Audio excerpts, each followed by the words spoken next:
Maayong aga sa inyo tanan ay ugto na gali.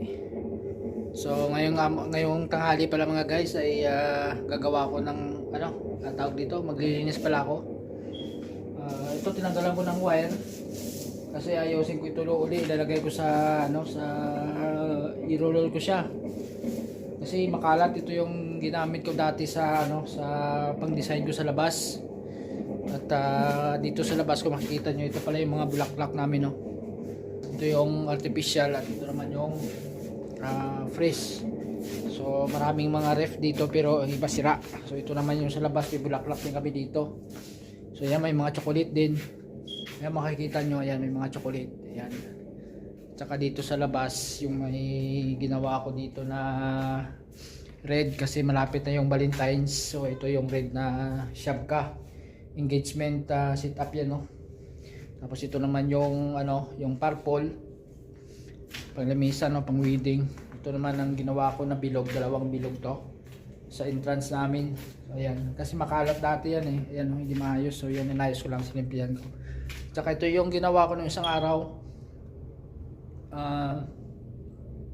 peach, touch peach at saka meron siyang pink, no, at saka white. So kaunti lang yung white, kaunti lang yung peach, mas moron na pink siya, no. Highlight yung pink dito sa kulay na ito. Ayan, makikita nyo. So yan mga guys, so yan yung setup ko, no. So kaya ako may mga tila, kayo doon may mga tila kasi dati may mga ginawa ko ng mga design, no. So every 6 months yata, every 6 months, so nag-change ako ng mga design. So ganyan.